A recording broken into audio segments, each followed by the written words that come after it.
Doctor विवेक Gupta, Delhi Apollo hospital से। तारीख है आज 14 अक्टूबर 2024। दिवाली आने वाली, दशहरा निकल गया, समय भाग रहा है। एक पेशेंट है जो कि पेशेंट नहीं है लेकिन यंग है, 29 ईयर ओल्ड। उनको पहले शायद पता लगा था कि कुछ अंजाना हो रहा है, इनको छाती में दर्द हो रहा है। अब ऐसे पेशेंट है जिसमें थोड़ा ईसीजी एबनॉर्मल है और यंग पेशेंट 29। पहले हम लोग एंजियोग्राफी ऐसे पेशेंट में नहीं करते थे, लेकिन अगर हमको मिनिमम सस्पेशन भी होता है, स्पेशली आफ्टर कोविड, तो we always want to do angiography and we have done angiography in this patient. और हमने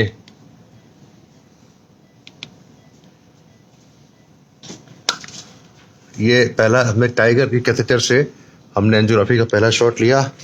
रेडियल आर्टरी से एंजियोग्राफी करने के एडवांटेजेस होते हैं। Patient can be discharge quickly. ये नस है जो कि कलाई की नस है। कलाई की नस में रेडियल आर्टरी होती है। टाइगर कैथेटर से हमने ये एंजियोग्राफी करी। दिस इज द कैथेटर जो कि which is at the right at the ostium of the left main coronary artery. It is showing the two arteries are left circumflex और left ventral descending. दोनों artery दिख रही हैं इसमें और it's absolutely normal, especially the circumflex artery, but there is a plaquing. You see, even at the age of 29, there are small plaquing. You see, this artery is having a mild narrowing at the origin, which is a OM branch. So he has a tendency of cholesterol deposition.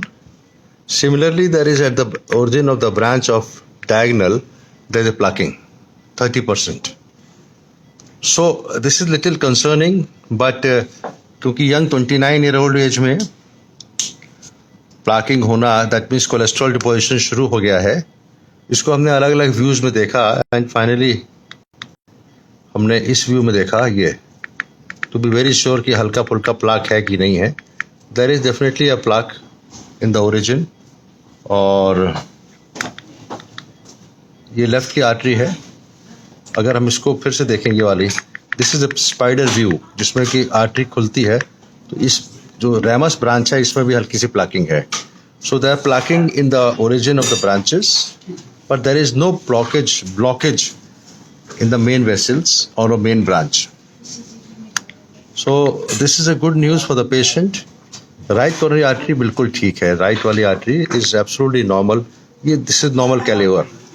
Right coronary artery, posterior descending artery, posterior left ventricle artery, ये बिल्कुल normal है। फिर हमने heart की pumping देखी और हमने पिक्टेल catheter को हार्ट के अंदर डाल दिया, लेफ्ट वेंट्रिकल के अंदर, inside the left ventricle, and we have injected the dye and show the normal contraction of the heart.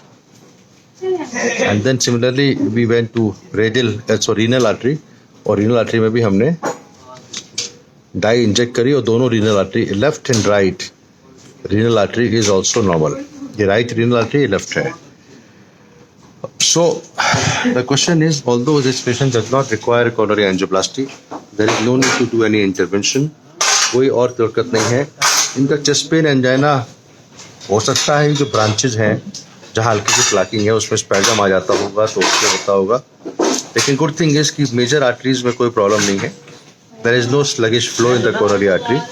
He will require to be treated by medical treatment. दवा पे चलेंगे, लेकिन अब इनकी थोड़ा एग्रेसिव ट्रीटमेंट करेंगे जिससे हल्का फुल्का जो कोलेस्ट्रॉल डिपॉजिट हुआ है वो भी रिकवर कर जाए and he should become as normal as possible, और फर्दर आगे इंटरवेंशन की जरूरत ना पड़े। So early angiography in a patient who has suspicion of angina, who has some ECG changes, even in young patient, करने में कोई बुराई नहीं है। What I want to say, you can always